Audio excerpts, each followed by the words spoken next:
short-lived 2-season show called Avenue 5. Woman says, after hearing about something that she didn't know was true, said, "I saw it on a documentary, but I just thought it was a documentary."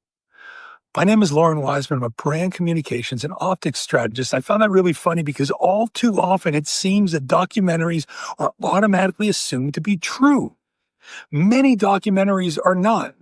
And the thing is that someone says, okay, how do we counterbalance the optic? How do we problem solve? How do we do, preventative maintenance to response? Oh, we'll put a documentary out because that'll fool people. For whatever reason, there are a number of people out there that, they see the cameras, they see a series of different cuts, nice lights, nice interviews, a whole bunch of people that may have no authority whatsoever, but they're making a claim or backing a side. And because it's a documentary, they're selling it as the truth. I've been a part of documentaries when I was in LA, and it was really amazing to me because I thought documentaries meant, okay, this has to be absolutely objectively true. This has to be proven. And it wasn't. I mean, everything from fake doctors to paid off doctors to people that were brought in that didn't know people they were claiming they knew. It was as fictional as anything else on TV. Or like a lot of that reality TV stuff. The point being, when you see something that's a documentary, please consider either one, not using that as substantiation. Oh, there's a documentary on it. It's not going to help you in reality, and it's not going to help you in court. You wanted to try to prove something there. Secondly, dig a little bit deeper. Yes, there are documentaries that have truth to them. There are some that are ethical, that are moral, that are genuine, that are telling the full story, and sometimes telling both sides of the story. But the majority of them out there are not.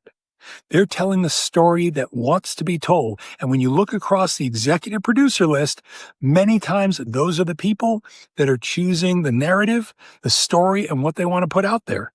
I'm not trying to ruffle any feathers, but when you look at certain extended documentaries, and I'm not knocking the Beatles, I love the Beatles, but that Beatles documentary that came out in a series of these different things, you look along there.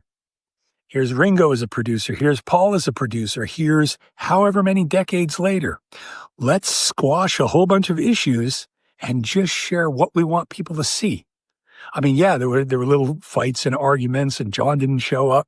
But it really, when you watch the thing against the genuine history, the people that were there, the ones that experienced them in the studio, in the rehearsals, against what was shown, and see, oh, this wasn't about Ringo, or this wasn't about this, or this.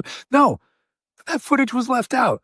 Or it was edited in a certain way to appear a certain way to deliver the intended story that they wanted out there with the trending, with the optics, with the narrative.